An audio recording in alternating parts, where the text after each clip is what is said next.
Phoenix dari Radio Station. Hai Finers, hari ini masih sama Mutia nemenin kamu di Morning Madness dari jam 9 sampai jam 12. Tapi spesial banget jam 11 ini nanti Mutia akan ditemenin oleh dua teman Mutia yang baru ya. Nanti akan Mutia kenalin juga buat Finers. Tapi sebelum itu Finers, seperti yang kita tahu ya, sekarang tuh teknologi wah bukan pesat lagi ya, tapi udah super cepat kayak kejar-kejaran ya. Jadi semakin majunya teknologi, of course pendidikan juga semakin maju. Tapi ini generasi Gen Z dan Alpha ini suka bingung kalau istilahnya kayak kalau setiap milih pendidikan itu bingung. Kayak aku harus kemana ya arahnya ya? Kesini ngikutin orang tua, takutnya aku nggak suka. Kalau ngikutin mauku nanti orang tua yang nggak suka gitu ya. Karena zaman sekarang itu nggak cuma tentang akademik doang, tapi juga penting banget buat kita kayak ada keterampilan, terus juga berpikir yang kritis gitu ya. Jadi itu banyak banget komponennya yang perlu kita kuasai di dunia yang semakin gercep ini ya. So that's why hari ini Mutia juga akan mengajak teman Mutia untuk berdiskusi terkait hal-hal yang mungkin Finers masih bingung ya, terkait bagaimana sih memilih pendidikan yang baik. Kalau gitu sekarang Mutia akan menyapa dulu teman-teman Mutia. Teman-teman karena beneran seusia loh Finers ya. Kedatangan dua narasumber, yaitu yang pertama Dr. Agus Dharma Yoga Pratama, SSM HUM selaku Direktur Kerjasama Humas dan Kemahasiswaan Universitas Formadewa, dan juga ada Dr. Niwayan Diana Ekayani MHPE FFRI selaku Kepala Subdirektorat Pengembangan Kurikulum. Selamat pagi, Pagi Bapak. Mutia. Selamat pagi. Halo Finance juga, selamat pagi.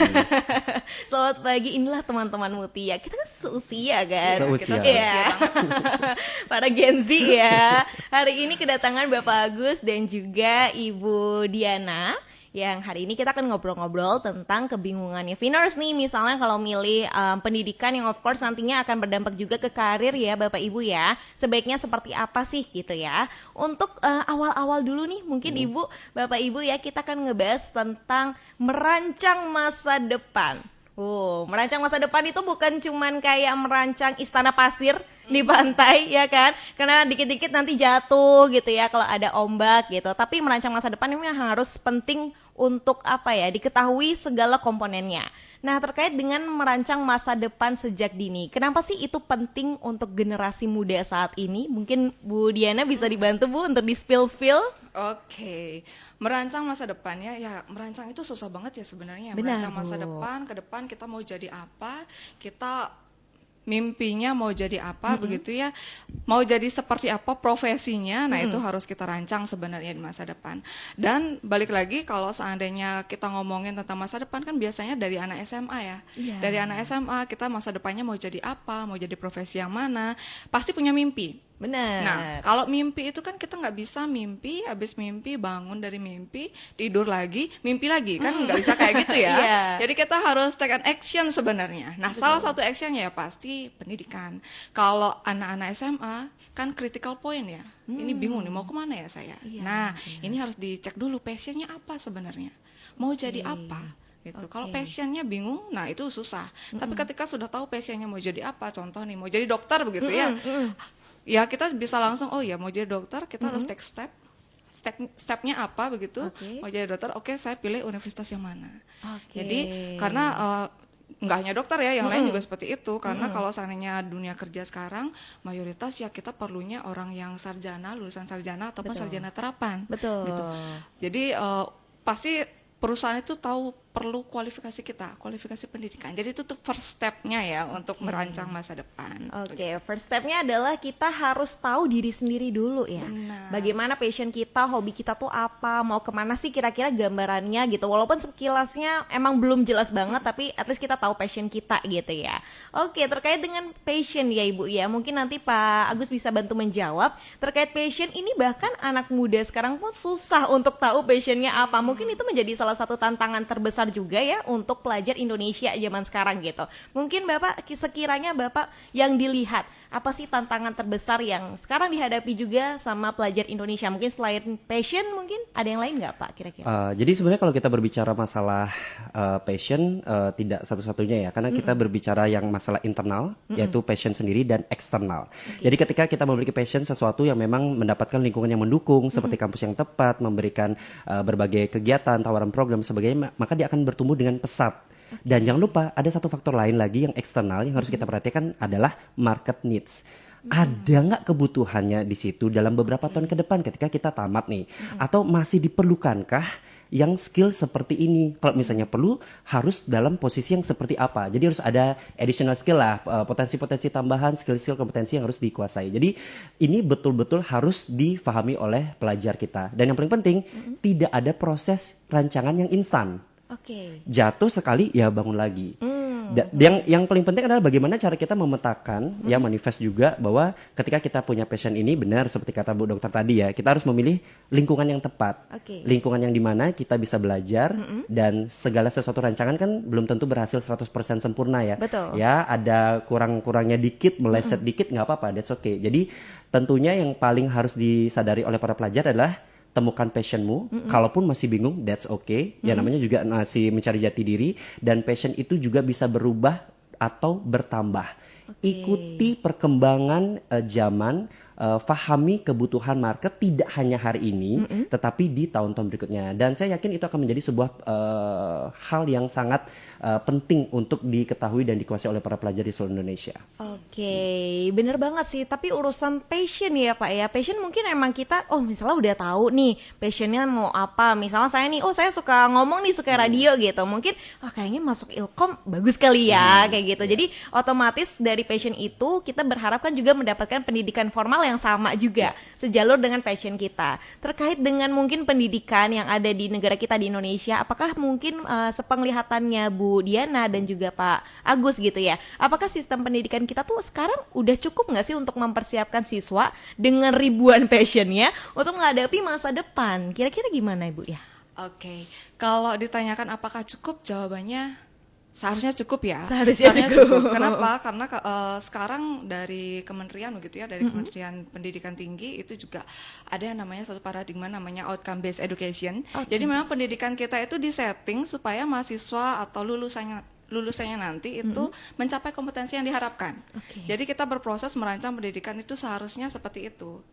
Apa kompetensinya? Kita berusaha masukkan pengetahuan, keterampilan, sama soft skill yang sudah diinformasikan tadi. Gimana caranya supaya kompetensi ini kan dicapai begitu ya. Betul. Nah, semua pendidikan tinggi seharusnya seperti itu. Nah, tantangannya sekarang adalah gimana caranya kita membuat jembatan begitu ya dari pendidikan tinggi ke masyarakat, ke dunia kerja.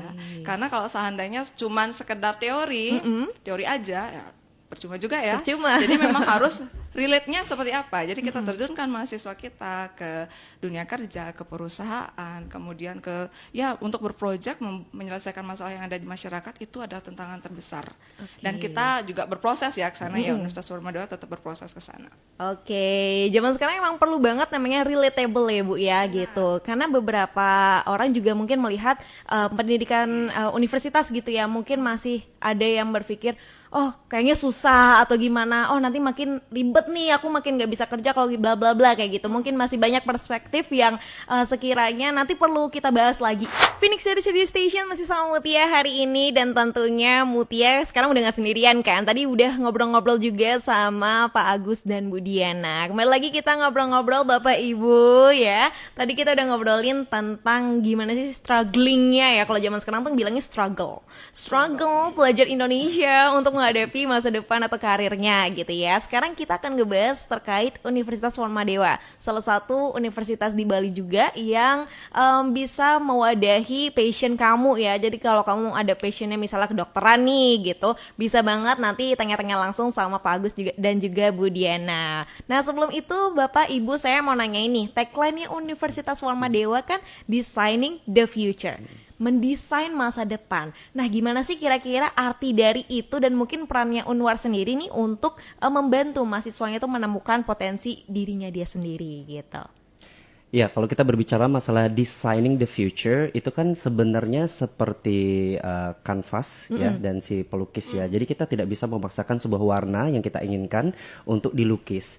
Nah, sama seperti kita perguruan tinggi sebagai supporting system untuk memberikan kesempatan seluas-luasnya, sebesar-besarnya bagi mahasiswa kita untuk menemukan apa sih menjadi passionnya, apalagi kalau nanti sudah tentunya relate dengan kebutuhan dunia usaha, dunia industri tersebut. Jadi sebenarnya designing the future adalah bagaimana kita bisa merangkul semua kalangan, karena jujur saja ya dari awal ya, tidak semua kok punya passion yang sudah mantap. Ada yang ini benar nggak sih jurusannya? Iya. Nanti aduh masih suka kedua-duanya tapi gimana cara bingung milih gitu. Pasti akan ada di hal-hal tersebut. Nah seperti kata Mutia tadi nih, kalau aku misalnya suka banget nih sama public speaking, ambillah sastra Inggris atau ambillah jurusan yang memang di FISIP mungkin ya terdekat. Ilkom misalnya Ya sebenarnya kalau dibilang benar juga, tetapi yang menjadi beda adalah kami juga masih memiliki beberapa program taman lain yang memang bisa memberikan kesempatan untuk kamu semua mengambil passion yang kamu suka. Contoh nih, ada yang kuliah di Fakultas Hukum nih. Ini contohnya paling banyak banget itu. Terus dia ingin mendapatkan tambahan skill dengan bahasa Inggris. Nah, kita ada unitas dan kita juga ada lomba-lomba yang memang menyiapkan hal itu. Jadi bagaimana kita sebagai perguruan tinggi dan mahasiswa merancang atau mendesain untuk masa depan mereka dengan baik. 4 tahun untuk program sarjana bukan waktu yang singkat dan bukan juga waktu yang cukup lama, tetapi bagaimana mereka bisa menemukan hal yang tepat dalam dirinya sehingga mereka bisa menjalannya dengan baik. Jadi Designing the Future ini adalah salah satu hal yang sebenarnya menggambarkan kelebihan kita dan menjadi ciri khas dengan kampus-kampus lain. Oke, jadi mungkin lebih tepatnya kalau misalnya nih kita bingung ya, misalnya aku sukanya nih ngomong gitu ya, tapi sebenarnya aku tuh pengen belajar hukum juga. Nah mungkin aku tuh bisa masuk misalnya jurusan hukum, nanti aku ngambil aja nih kayak unitas tadi yang dibilang ya Bapak ya, misalnya ada yang untuk public speaking, aku ikutan juga gitu. Jadi keduanya jalan ya Bapak Ibu ya. Oke, jadi banyak sekali emang wadah-wadah. Kalau misalnya kamu di Warma Dewa tuh bingung kayak aku pengen dua-duanya nih, maruk ya, namanya juga anak muda, tiga-tiganya juga boleh karena kita masih labil ya. Jadi semuanya aja dicobain mumpung masih muda. Jadi jatah gagal itu nggak apa-apa dihabisin dulu gitu. Oke, ini menarik banget. Tapi selain itu juga anak muda tuh kepikiran banget sama nilai akademik. Jujur ya, izin ya, karena orang tua juga kayak ingat jangan kebanyakan kegiatan yang lain-lain, akademikmu gitu ya. Nah mungkin terkait dengan nilai akademik, apakah masih menjadi penentu ya untuk kesuksesan di masa depan ini? Coba tolong dibantu dijawab ya, karena ini pertanyaan Gen Z, Gen Alpha banget. Ini nilai akademik masih penting gak sih sebenarnya? Oke, menjawab untuk Gen Z dan juga Gen Alpha ya. Jadi kalau untuk nilai akademik itu sebenarnya sekarang ya bukan penentu utama, tapi masih penting. Kenapa? Karena otomatis ya kita di perguruan tinggi, kita apalagi sih yang kita capai lagi ya untuk nilai ya, kita harus mencapai nilai yang bagus begitu, tapi prosesnya sih yang paling penting karena nilai kan nilai akhir ya, nilai akhir dari berproses. Prosesnya yang penting. Jadi dalam proses itu haruslah kita mengeksplorasi diri, apa nih strength and weakness kita, ayo dieksplor begitu. Kemudian nanti kalau seandainya nilainya IPK-nya atau indeks kumulatifnya, prestasi kumulatifnya bagus, itu kan nilai plus ya, nilai tambahan ya. Tapi ketika kita terjun ke dunia kerja, IPK, IPS itu bukan sesuatu penentu utama. Yang paling dicari begitu ya oleh perusahaan-perusahaan di dunia kerja itu adalah bisa nggak anak ini berkolaborasi, bisa nggak kerja bareng-bareng, komunikasinya gimana, empatinya gimana. Nah itu sebenarnya yang paling banyak dicari. Jadi attitude-nya, karena balik lagi kalau seandainya pengetahuannya oke, bagus gitu ya, kemudian keterampilannya bagus, tapi kalau attitude-nya nggak baik, nah mau jadi apa? Minus begitu ya. Minus juga. Tapi ya sebaiknya balance begitu. Jadi balik lagi boleh dikejar silahkan nilai indeks prestasi akademiknya, tapi yang lain ingat berproses. Soft skill itu penting banget. Jadi nggak cuman seperti yang Pak Agus bilang ya, nggak cuman dari segi kuliah, ayo ikut organisasi lain, ekstrakurikuler begitu ya, itu juga penting banget. Oke, berarti terkait dengan nilai itu masih penting banget, nilai akademik. Cuman yang paling penting adalah prosesnya. Dan tambahkan juga nilai-nilai lainnya seperti mungkin skill kamu, dan juga yang paling penting adalah attitude ya. Supaya kita bisa tahu bagaimana sih kalau kita bertemu orang seperti itu di dunia kerja gitu. Terkait dengan nilai-nilai nih, Bapak mungkin Pak Agus bisa bantu jawab ya. Apa sih yang menjadi nilai lebih dari Universitas Warma Dewa saat ini, Bapak? Iya, Mutia kalau boleh jujur, kita kan memang ingin merancang masa depan mereka bersama-sama ya. Betul. Jadi mereka nggak ada beban, di kita juga seneng karena lulusan kita terserap di dunia kerja tuh sesuai dengan harapan kita. Itu yang paling penting. Nah, karena itulah kita sadar bagaimana perguruan tinggi atau Universitas Warma Dewa pada khususnya bisa menyiapkan itu. Yang pertama, jujur ya. Yang pertama kami memang mendukung mahasiswa untuk berkembang. Kalau zaman dulu saya jujur nih, zaman saya kuliah ya, kupu-kupu nih, kuliah. Nah sekarang dengan kebijakan dari Dikti Saintek, kemudian membuat mahasiswa ada kesempatan untuk keluar kampus, magang dan lain sebagainya. Dan semua kebijakan dari kementerian itu kami tindak lanjuti di tingkat perguruan tinggi untuk mendukung program pemerintah dan memberikan kesempatan seluas-luasnya bagi mahasiswa untuk mengenali dan membekali dia sebelum tamat. Kalau dulu kan, aduh udah tamat, aduh kemana kerja ya, belum punya pengalaman, semuanya minta pengalaman. Kalau kami kan magang, ya kita sudah siap mau magang kemana, tidak hanya di regional ya atau wilayah Bali, tetapi juga di nasional, dan itu juga sesuai dengan program dari kementerian. Jadi kami nggak mungkin keluar dari jalur itu. Yang kedua adalah adanya kebijakan dari pimpinan kami. Contohnya, kalau misalnya ikut lomba dulu ya, aduh pakai uang pribadi apa nggak? Nah kalau itu nggak ada di Warma Dewa, itu bisa mengajukan langsung di bagian kemahasiswaan ya, karena saya kebetulan di bagian kemahasiswaan. Jadi dari lomba kemudian sudah menang nih, ya hadiahnya silakan dipakai. Kita cuma butuh sertifikat ya, sertifikat, bukti foto video dan sebagainya. Dan yang paling penting ada insentif atau reward tidak hanya untuk pembina dosennya, tetapi mahasiswanya juga. Contoh nih, juara 1 internasional nih 2 juta individu loh ya. Ya dan lain sebagainya. Nah, kalau penasaran, nah silakan langsung bergabung ya. Jadi let's go, come and join. Gak bisa di spill semuanya, tapi gabung aja. Dan gitu. program-program kebijakan pimpinan lagi, kita sadar tidak semua orang memiliki kesiapan dalam pendanaan. Ya hal yang paling simpel yang sudah kita lakukan bukan baru-baru ini, tapi sudah hampir lama ya, sudah 10 tahun lebih mungkin ya. Kita memang memberikan cicilan ya, tapi cicilan ini kita setting. Maksudnya kayak gini, bukan kita nerima semua cicilan ya, tetapi ketika ada yang belum mampu membayar karena membutuhkan tambahan waktu, maka kita bisa setting khusus untuk mahasiswa tersebut. Jadi kita tidak hanya berbicara tentang bagaimana kita mendapatkan mahasiswa, tapi bagaimana sih sebenarnya mahasiswa itu ketika sudah bergabung bersama kami, kami akan memberikan layanan yang terbaik, dan segala sesuatu itu tentunya bisa dikomunikasikan, bisa dibijaksanai. Ya, kurang lebih seperti itu, dan masih banyak ya sebenarnya. Banyak lagi sebenarnya. Terkait dengan itu kan berarti dukungan dari luar mahasiswanya sendiri ya. Jadi selain dari internalnya mahasiswa nih pengen berkembang gitu, tapi juga lingkungannya atau komunitasnya juga mendukung. Terkait emang lingkungan dan komunitas sekitar gitu ya, sekitar mahasiswa ataupun individu, itu emang sangat penting sih menurut saya dalam menentukan dan juga membantu masa depan kita seperti apa gitu. Karena kalau kitanya semangat tapi sekitar yang kurang, jadi agak banyak pikiran nih gitu. Apakah terkait lingkungan dan komunitas yang memadai, bagaimana kira-kira Universitas Warma Dewa untuk menyiapkan hal ini? Mungkin bisa dibantu Ibu Diana atau Bapak Agus juga boleh. Karena kemahasiswaan ini ranahnya beliau ini.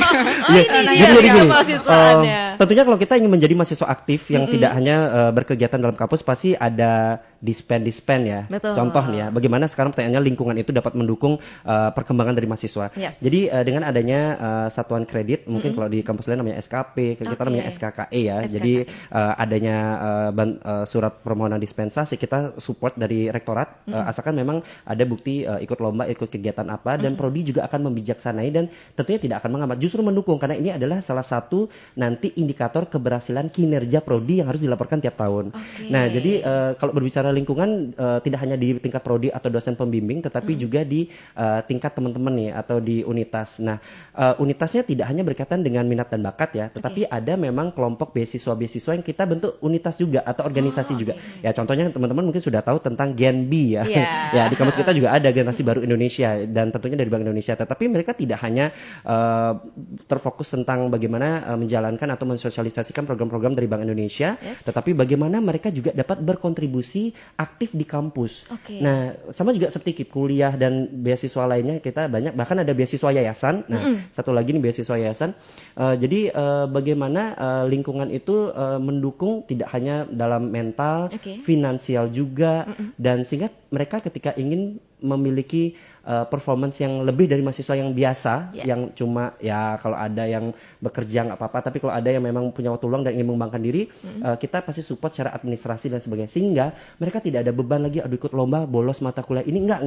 Yang penting semuanya sudah aman dari administrasi, ada komunikasi ke prodi, ada komunikasi dan koordinasi ke tingkat rektorat. Jadi wah pasti kayaknya ketagihan nih kayak mahasiswa saya jadi pengen ikut magang, antaranya pengen ikut pertukaran, kita semuanya ada di situ. Yang penting semua fasilitas itu sebenarnya udah ada. Sudah ada. Cuma tergantung sekarang bagaimana mahasiswa memanfaatkan itu. Bener. Dan juga komunikasinya paling penting ya. Jadi nggak ada sebenarnya alasan kalau dari Universitas Forma Dewa tuh ngelarang, tidak ada. Cuman bagaimana mahasiswanya komunikasi nih. Jangan tiba-tiba lo kok hilang dari kelas ya. Ternyata nggak bilang kalau lagi disband. Ini menarik banget karena emang sekarang mungkin struggle-nya Gen Z adalah lingkungan yang support. Tapi Universitas Forma Dewa sudah sangat support dengan masa depan kamu. Jadi kamu no worries lagi ya kalau kamu pengen mewujudkan passion kamu. Ini nanti kita akan bahas lebih lanjut lagi terkait mungkin Finers yang pengen gabung di Universitas Forma Dewa, seperti apa sih tutorialnya ya, atau apa aja yang bisa didapatkan nanti ketika mau bergabung di Universitas Forma Dewa. Kita akan bahas setelah ini. Phoenix dari Studio Station balik lagi sama Mutia, masih di Morning Madness dan juga masih barengan sama Pak Agus dan Bu Diana. Hari ini kita lanjut ngobrolin terkait pendidikan dan juga lingkungan yang memadai untuk mendukung Finers yang berpassion dan juga pengen designing your future ya. Hari ini kita ngebahas bareng Universitas Forma Dewa terkait sekarang yang paling banyak mungkin akan ditanyakan sama Finers adalah, dari tadi Bu Diana sama Pak Agus ngebahas nih, oh ini Forma Dewa support banget, tapi gimana sih caranya kalau kita mau gabung menjadi mahasiswa baru dari Universitas Forma Dewa? Karena kan bentar lagi, apa udah tahun ajaran baru ya Sudah Ibu ya? mulai. Tahun ajaran barunya belum. Oh belum ya? Oke, nanti kan akan ada 2026, 2027 ya Ibu ya. Nah, kira-kira gimana mekanismenya untuk penerimaan mahasiswa barunya Ibu di Universitas Forma Dewanya? Oke, sebelum ke mekanisme nih, kamu Tia ya. Iya. Jadi saya mau informasiin dulu bahwa kita punya 8 fakultas. Banyak nih, kita punya 29 prodi dari 8 fakultas itu. Oke. Ada fakultas hukum, fakultas ekonomi dan bisnis, kemudian fakultas kedokteran, fakultas ilmu sosial dan ilmu politik, Oke. fakultas sastra, Oke. fakultas teknik dan perencanaan, kemudian pasca sarjana, satu lagi adalah pertanian. Ada yang ketinggalan nggak Pak Agus? Sudah. Sudah semuanya. Sudah lengkap. Jadi dari Saya udah semuanya hitung itu dari tadi. ini semuanya itu sudah 29 prodi kita punyanya. Oke. Ya, 1 sarjana terapan, 15 sarjana, kemudian ada 3 yang profesi, ada 9 magister, 1 prodi doktor. Oke. Nah, dari 29 prodi itu kita punya 17 yang unggul loh. 17. Iya, jadi oke. sudah banyak dari prodi kita yang unggul, jadi terjamin kualitasnya begitu ya. Betul. Nah, lanjut ke pertanyaan kamu Tia tadi terkait dengan mekanisme. Yes. Untuk mekanisme kita punya 3 jalur sebenarnya. Yang pertama pra-penmaru, kemudian kedua ada penmaru, ketiga ada jalur RPL atau rekognisi pembelajaran lampau. Yang pra-penmaru ini kita istilahnya ini lebih awal ya kita selenggarakan ya penerimaan mahasiswa barunya, dan banyak sekali keuntungannya. Yang pertama ada potongan pendaftaran nih. Wow, Ya, ini pasti diskon-diskon ini. Kalau ngomongin diskon pasti wah berbinar-binar gitu ya. Jadi yang reguler kita punya potongan 50.000 biaya pendaftarannya. Oke. Ya, kemudian untuk yang FK itu potongannya 250.000. Wow, Wah, banyak oke. banget nih potongannya. Kemudian kalau keterima nih di Prapenmaru artinya kan kita lebih safe ya, lebih aman. Oke, iya. tenang-tenang gitu ya. Prapenmaru sudah buka. Oke. Jadi untuk yang jalur non FK itu sudah buka dari 18 November sampai akhir Januari ini. Kemudian yang FK sudah buka dari 15 Desember sampai 13 Januari ini. Oke. Nah, itu yang pertama. Masih Kemudian ada yang waktu, kedua, Ibu, ya? masih ada waktu. Oke. Masih banyak sampai Agustus masih ada waktu. Oke. Yang kedua jalur permaru. Betul. Jadi jalur permaru ini kita mulainya untuk yang non FK itu dari Januari sampai Agustus. Nah, sistemnya ini one day service. Ya, jadi one day service ini artinya sekarang kita daftar, habis itu kita langsung tes, pengumumannya hari itu juga. Wow. Kalau mau bayar hari itu juga bisa. Oke, jadi Oke, kelar seperti dalam satu hari kelar ya. dalam satu Oke. hari. Itu Oke, sangat oke. mempermudah ya. Betul. Kalau yang lain mungkin nunggu lama begitu ya. Sekarang kita umumin hari ini juga. Oke. Itu yang Prapenmaru. Oke. Itu mulainya dari Februari. Awal Februari untuk yang Penmaru awal Februari kita sudah buka sampai Agustus. Yang FK itu kita akan buka 14 Januari. Jadi FK punya 6 gelombang, berbeda dia tidak one day service jadi karena ada banyak tesnya ya. Betul. Jadi memang ada 6 gelombang, mulai gelombang pertamanya itu adalah dari 14 Januari benar. Januari. 14 Januari. Nanti ada tesnya banyak sekali begitu. Oke. Terakhir nih, yang RPL rekognisi pembelajaran lampau. Jadi ini juga memberikan kesempatan untuk seluruh orang begitu ya di luar sana yang sudah bekerja, yang sudah lama bekerja tapi belum berkesempatan begitu ya. Jadi jalur RPL ini kita ada pengakuan resmi dari pengalaman mereka, jadi sertifikasi mereka yang dapat. Kemudian dari pelatihan mereka bisa masuk ke kita, jadi bisa gabung ke kita. Nah, ke Untungannya adalah kalau sana keterima RPL, jadi durasi pendidikannya lebih singkat. Karena sudah ada pengakuan dari pengalaman-pengalaman yang sebelumnya. Begitu. Ini juga sudah buka. Jadi ayo deh cepetin ya. Silakan Pak Agus. Silakan Ya, Pak. selain RPL sebenarnya kita juga punya jalur prestasi. Nah, bagi teman-teman nih ya Viners semuanya yang baru banget mau tamat SMA, SMK, terus piagam nih setelah ditempel di dinding, dilaminating ngapain ya? Nah, itu bisa diunggah nih. Jadi teman-teman akan mendapatkan biaya potongan SDP. Nah, kalau seandainya prestasinya kita nanti akan verifikasi dan kita akan seleksi, ada kemungkinan besar untuk mendapatkan beasiswa dari yayasan untuk jalur prestasi.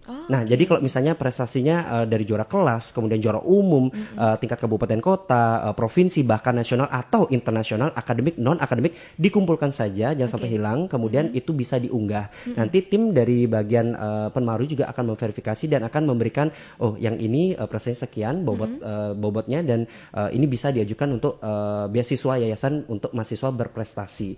Jadi kalau misalnya memang belum lolos, dia sudah otomatis dapat potongan SDP. Nah, lumayan kan? Iya, jadi prestasinya nih nggak cuma dipajang doang ya, bisa dapat potongan juga kalau nanti misalnya daftar lewat jalur prestasi ya.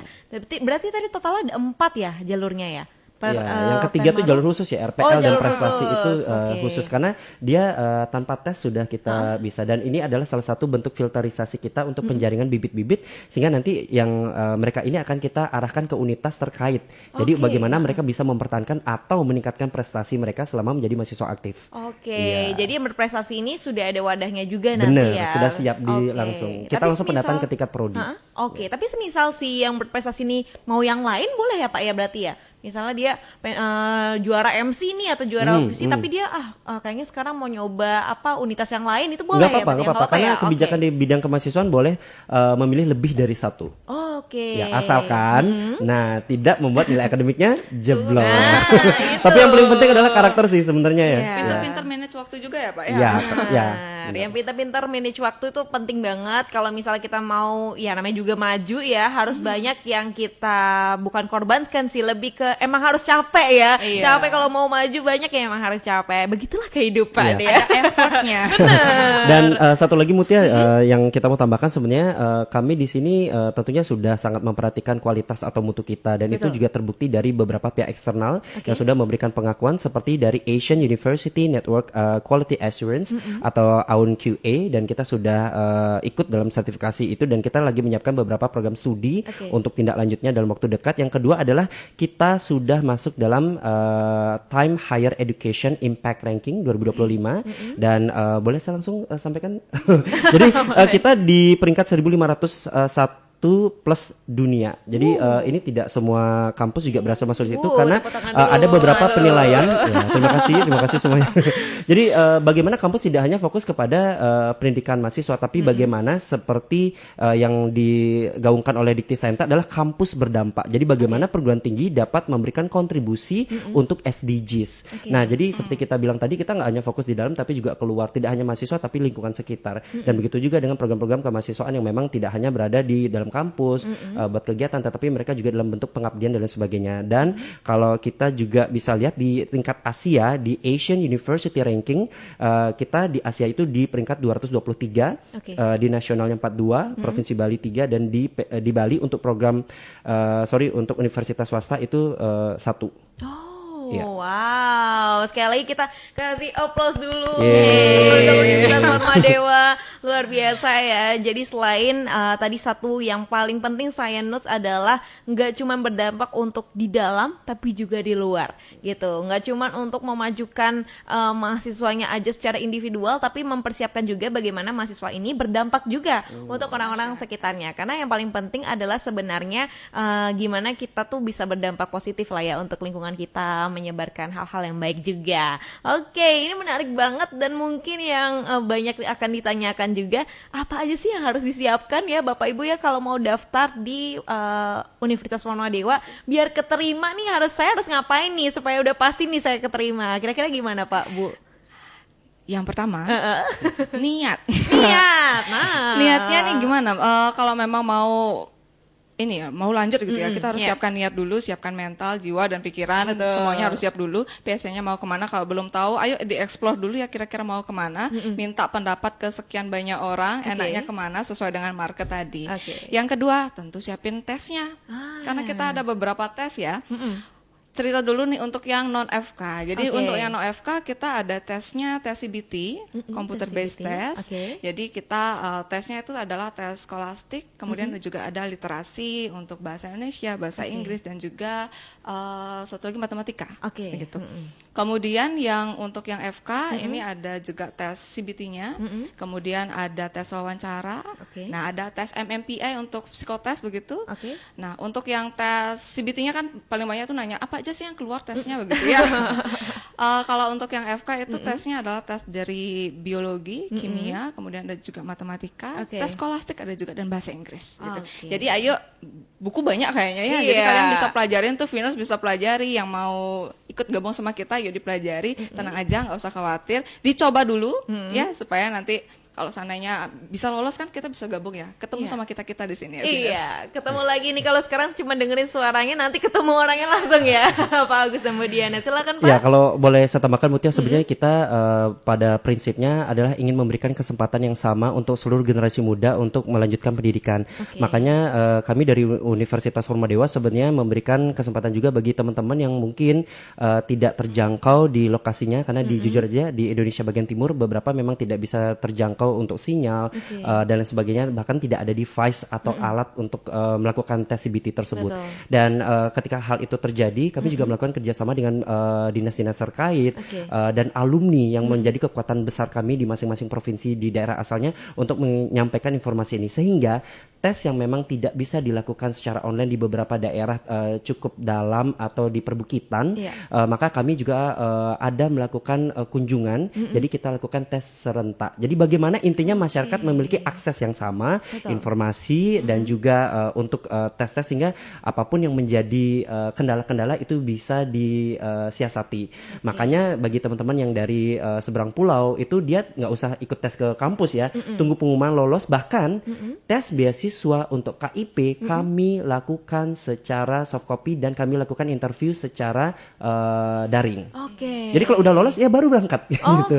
Jadi kami selalu memberikan solusi dan kami sangat menerima masukan-masukan atau feedback dari sebelum-sebelumnya untuk memperbaiki aksesibilitas kami, skema, teknis dan lain sebagainya, demi untuk tersebarnya kesempatan yang sama melanjutkan pendidikan di seluruh Indonesia. Oke, jadi Hormadewa selalu memberikan kesempatan untuk semuanya supaya bisa mencicipi pendidikan yang sama juga, begitu.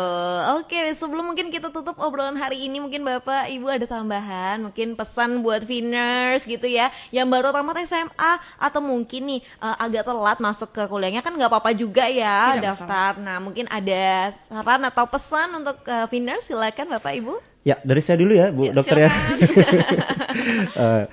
Bagi Venus semuanya yang masih bingung, takut, dan belum memiliki kemantapan untuk memilih perguruan tinggi, jangan ragu untuk bertanya, karena kami menyiapkan segala bentuk sosial media dari TikTok ya. Kalau TikTok selama ini sangat efektif, kami juga berusaha di situ menyampaikan beberapa informasi secara singkat. Dan yang paling penting kami juga ada media sosial Instagram, DM aja nggak apa-apa, nggak usah bersurat, nggak usah ngemail resmi ya, DM aja. Karena kalau nggak salah sih admin kita tidur jam 2 pagi ya. Udah biasa bener ngelayanin jam 24 jam 11. bukannya Pak? Jadi bisa tanya di situ, dapatkan informasi sebanyak-banyaknya.